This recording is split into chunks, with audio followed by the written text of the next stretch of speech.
Benjamin Banneker was born in Baltimore County, Maryland, in 1731. His mother was a free black. His father was a freed slave. At the time, the American colonies were heavily engaged in the slave trade from Africa.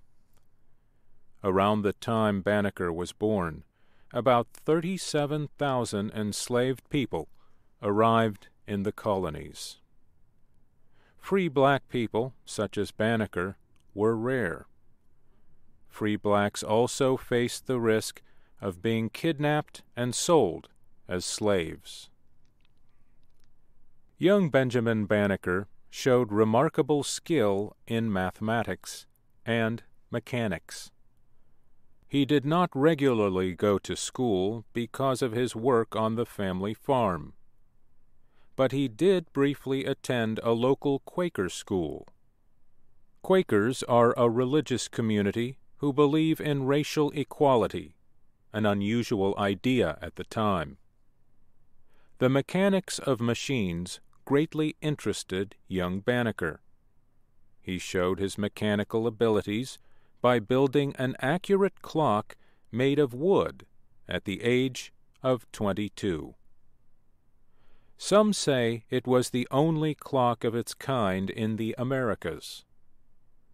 The device continued to run for many years until it was destroyed by fire. Banneker also used his mathematical knowledge to calculate the time of a solar eclipse. That knowledge was also useful in calculating longitude and latitude, methods for finding a place's position on the globe.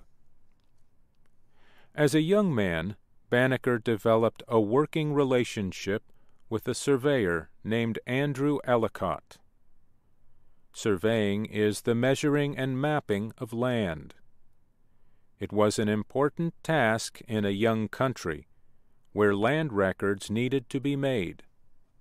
Many influential men, including George Washington, worked as surveyors. In 1791, Ellicott was given the task of surveying land for the new federal district that would become the capital of the United States. Ellicott hired Banneker to help him. They worked to set accurate boundaries for the District of Columbia. Banneker is credited with positioning the starting point at Jones Point in Alexandria, Virginia. Banneker put his abilities to use in other ways, too. He began publishing an almanac in 1792. Almanacs are books containing a wide range of information. They often include times and dates for astronomical events, like sunrise and sunset, and for high and low tides.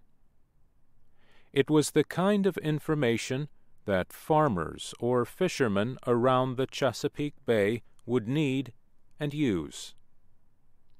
In addition, Banneker's almanac gave times for meetings of the courts, including the Supreme Court, as well as essays and other interesting writings. The almanac was titled The Pennsylvania, Delaware, Maryland, and Virginia Almanac and Ephemeris. Creating it gave Banneker an idea.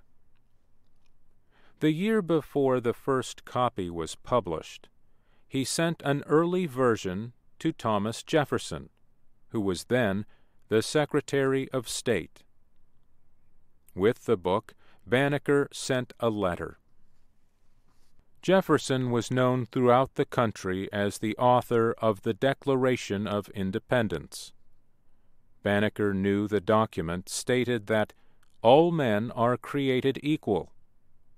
It also said that all men are endowed by their Creator with certain unalienable rights, that among these are life, liberty, and the pursuit of happiness. Banneker considered it unfair that those rights should not be recognized for all people in the country. He said in his letter that Jefferson proposed to safeguard the rights of the people when he wrote his famous document. This, sir, was a time when you clearly saw into the injustice of a state of slavery, and in which you had just apprehensions of the horrors of its condition. Jefferson replied to Banneker's letter. He said, "Nobody wishes more than I do to see such proofs as you exhibit that nature has given to our black brethren talents equal to those of the other colors of men." The letter and Jefferson's reply to it raise important questions about the condition of slaves and the young nation's dedication to liberty. But it also questions the thoughts and opinions of one of the most famous politicians and thinkers in America at the time. These questions are not easy to answer, and they can be asked again and again by successive generations. Banneker published 6 almanacs in 28 editions.